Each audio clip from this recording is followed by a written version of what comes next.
Então vamos abordar esse assunto de BPO. Doutor Sérgio, na realidade, para as pessoas entenderem bem, o que é o BPO financeiro e como é que funciona esse sistema? Orlando, BPO ou BPO, que nem o pessoal comenta, né? No termo estrangeiro, americanizado, né? business process. Eita, nós, hein?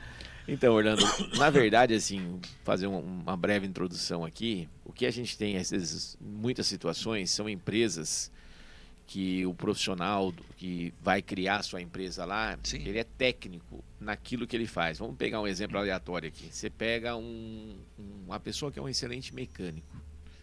Aí ele vai montar a sua oficina. Ou seja, a atribuição dele antes, que era só cuidar do veículo, agora ele tem que gerenciar uma empresa, inclusive a finança da empresa. Sim, né? Que é a vida da empresa. Exatamente. E a gente sabe que se você tem dinheiro, o negócio anda. Se o dinheiro acabar, o negócio... E também, se você tiver e não entender, o dinheiro vai embora também. Exatamente, né? Então, o que acontece? Muitas empresas não têm uma estrutura para poder tocar não só a parte administrativa, a parte operacional, como a parte gerencial e financeira. Quer dizer, seriam então pessoas para gerenciar o negócio desse mecânico que você deu um exemplo aí. Exatamente. Daí um exemplo. Você tem lá, existem empresas terceirizadas, né, especializadas sim. em BPO financeiro. O que eles fazem, né?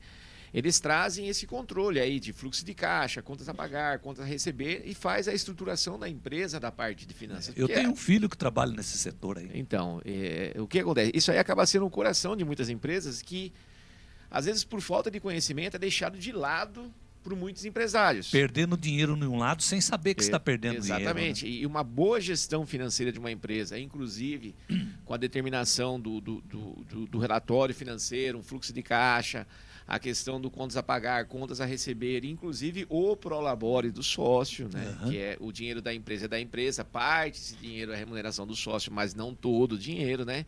Então, esse BPO financeiro ele traz essa situação para gerenciar toda essa parte financeira das empresas que não tem, um exemplo ali, uma pessoa específica para fazer esse trabalho. É um respaldo, na verdade, né? Exatamente. Doutor Sérgio, e todos os tipos de empresa podem participar disso? Pequena, média, grande? Quem que pode se beneficiar, então, do BPO financeiro? Orlando, via de regra, as empresas de grande porte, elas têm uma estrutura que abrange, né? Tem um setor jurídico, tem um setor financeiro, Sim. contábil, tudo dentro da empresa, né?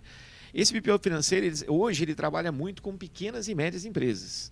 Pequenas né? e médias. Pequenas e médias. Grandes não. Não, trabalham também, mas assim, as grandes empresas, via de regra, eles uma têm equipe, internamente isso aí, eles têm estrutura para isso, né? Sim, que acompanha tudo, né? Porque o que nós temos hoje, né, Orlando? Existe muita coisa dentro do setor de serviço, principalmente, que é a terceirização. Então, você pode terceirizar praticamente todo tipo de serviço hoje. Você tem uma empresa hoje, você vê logística, comércio, você vê empresas fazendo parcerias, né? Então, o que acontece? Essa situação, quando você tem um ramo de atividade, que você tem uma especialidade, mas você não domina a área financeira, né? Então você acaba fazendo o quê? Terceirizando esse serviço, a empresa que você contrata vai trazer todo o respaldo em cima dos números reais, né? Porque a gente tende a não querer maquiar números quando são internos, né? E trazer uma situação, né, da realidade da empresa de fato, né? O exemplo, a situação que ela tem, de repente, assim, vamos pegar o ponto de equilíbrio. Você tem lá um custo fixo e um custo variável que traz um número aleatório para você. Você tem que ter uma receita para chegar nesse ponto de equilíbrio para você poder manter a sua empresa, senão você vai estar fechando no vermelho, né? Essa empresa que o meu filho trabalha, inclusive ele é sócio da empresa, é assim, as pessoas se associam nessa empresa, pagam uma mensalidade e essa empresa dele é que administra todo esse setor, essa área aí, justamente porque esse empresário às vezes não tem conhecimento nessa área, né? E para poder caminhar bem, né? Exatamente. E você vai estar trabalhando com empresas que tem gente que se formaram nessa área de só finanças fazem isso, né? Para poder fazer isso aí, São né? especialistas nisso. Então, ali, e essas empresas auxiliam não só na redução de custo, organização interna da empresa, como, de repente, se uma empresa tiver aí um caixa disponível, uma empresa tiver uma rentabilidade boa e um caixa disponível, até no investimento do dinheiro que a empresa pode fazer, levando em média o médio, curto ou longo prazo, a depender da necessidade da empresa, de investimento de estoque, mercadorias, muito do caso a caso, né? Esse sistema, doutor Sérgio, na realidade, então, basicamente, é para oferecer diversas vantagens, né, para o empresário, como redução de custos operacionais, etc. Exatamente, Orlando. O que a gente vê numa situação hoje? Porque não adianta, Orlando, nós, pessoa física ou empresa, a gente depende de grana. E pode-se dizer que é uma terceirização aí nesse caso? É uma terceirização. É uma terceirização. Você vai pegar uma empresa de fora, né? Você vai pegar uma empresa, pode ser da cidade ou até de fora da cidade. Hoje Sim. é possível fazer isso. E você vai fazer, né, uma contratação, trazer essa empresa de uma forma para dentro da sua empresa, para ela fazer toda essa análise financeira e poder auxiliar nas melhores tomadas de decisões. Aí vai fazendo acompanhamento, né? Exatamente. Esse BPO financeiro ele pode ser por um tempo determinado, ele pode ser, um exemplo, até se você gostar e tiver dentro do orçamento aquela Quiser situação dar continuidade. toda, você dá continuamente e esse setor você terceiriza e passa para fora da empresa, né? Agora eu vou usar o termo seu, BPO. Né? Qual é a importância do BPO financeiro para o sucesso de uma empresa? Orlando, eu acho que a gestão financeira né, é o pior ganho, é o melhor ganho que a empresa vai ter. Porque o que vai acontecer? Essa empresa ela vai pegar todos os números reais que você vai trazer para a empresa, de receita e despesas. Uhum. Ela vai fazer uma análise, ela vai trazer para você, um exemplo, prazo médio de recebimento, a mercadoria. Ela pode até auxiliar até numa formação de custo. Custo do produto. Né? Até mesmo porque você tem uma situação no todo, né? Estoque de mercadoria também. Estoque, relatividade. Então, o que acontece, Orlando? Às vezes, a pessoa, por uma falta de organização, ela não cumpre umas obrigações. Por exemplo, você não tem lá um relatório de contas a pagar.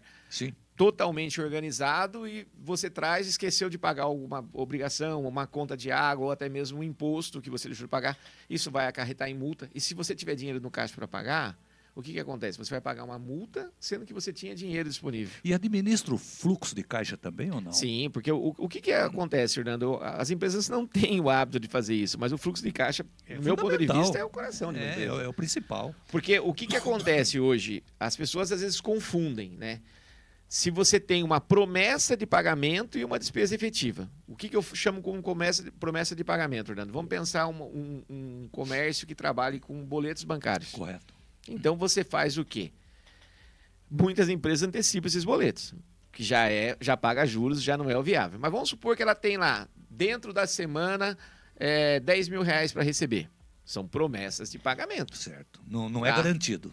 E ela tem lá 7 mil reais de contas efetivas a serem pagas. E vamos supor que o caixa dela está zerado. Vamos supor, ela não tenho nada de dinheiro, tenho 10 mil a receber.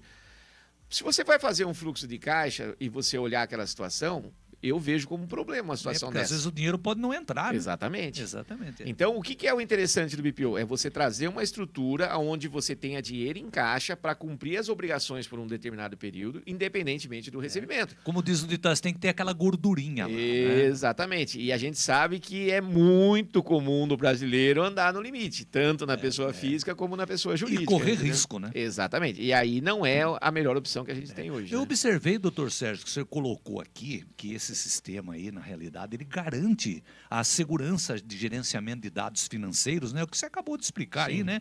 No cumprimento das obrigações fiscais, além dos boletos. Tudo, né, Orlando? Porque hoje, o que você tem que pensar numa situação de uma empresa, né? Eu acho que qualquer empresa que esteja em funcionamento hoje, a primeira situação que ela deveria ter, né, se já não tem, mas ela deveria ter, era o mapeamento das suas despesas mensais, pelo menos. Sim. Né? Porque você tem o quê? Custo fixo. Então, um exemplo, se você paga aluguel, água, luz, telefone, funcionário, tal, você tem um custo daquilo lá. Isso são custos para você ter a porta aberta e funcionar. As despesas obrigatórias. Tá, aí vamos supor que você trabalha com revenda de mercadoria. Tá, então você tem lá um custo dessa mercadoria. Se você vendeu lá 10 mil reais, desses 10 mil reais, quanto você vai gastar para repor seu estoque? E o quanto você vai gastar para cobrir suas despesas? Né? Isso aí. Então não é a venda, né? Então você tem que ter um cronograma disso aí, né? E se você está trabalhando sem ter isso, a grande probabilidade de você ter problemas financeiros na sua empresa é muito grande. É o fluxo de caixa, né? Exatamente. Então o que acontece, Fernando? De uma forma geral, o que acontece? Ninguém, via de regra, quando você está passando por uma situação não muito boa financeira, ninguém gosta de ficar olhando nas despesas. Foge daquilo, porque daí você vai falar assim, nossa senhora, eu estou ferrado. Começa a mascarar, né? Só que você empurrar essa situação para o outro mês e para o outro mês vai fazer o quê? Muitas vezes a falência da empresa. Vai ficar insustentável daí, Né? né? Então, doutor Sérgio, para encerrar esse assunto, é fundamental que as empresas, então, busquem parceiros confiáveis no caso desse programa aí. Sim, se você não tem, né, um conhecimento ou não tem condições de manter uma estrutura interna com pessoas capacitadas para fazer essa análise, né, essa terceirização pode ser um custo em que você tenha mais acessível, correto, né, aonde você vai poder ter a organização de fato da sua empresa, organização financeira, né? E poder tomar decisões, né, Orlando? Que você vai poder tomar decisões de médio, curto e longo prazo em cima de números reais. Inclusive, fica mais econômico, pelo que eu estou entendendo na minha maneira de ver, e você constitui uma equipe para isso, né? Então, se você tem essa empresa que faz isso para você, eu acho que se torna mais econômico.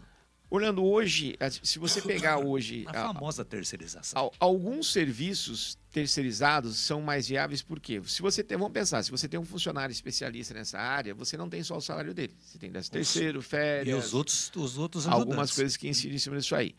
Você terceirizando, tudo bem que esse custo dessa terceira e férias dessa empresa será repassado para você. Certo. Mas como essa empresa tem um volume de atendimento de diversas outras empresas, ela consegue ratear esse custo e trazer esse serviço de forma mais barata para você. Entendi. Porque você montar essa estrutura dentro da sua empresa. Por isso que as empresas de pequeno e médio porte estão migrando para essa terceirização. Recorrendo a esse sistema. E diferentemente das empresas de grande porte. Porque daí esse custo para ela, para uma empresa de grande porte, não é o custo que vai fazer diferença total na empresa. Entendi. Mas numa empresa de pequeno porte faz total diferença. É uma ideia. Quem inventou isso é muito inteligente, né? Se você for parar para pensar, né? Criou os setores de serviços hoje, assim, o brasileiro é bem criativo no empreendimento, né? Essa é uma forma eficiente e conforme a necessidade de uma empresa, às vezes a pessoa até trabalha na empresa, ele viu aquela necessidade, saiu, foi lá e montou um negócio, o negócio cresceu, virou uma ideia.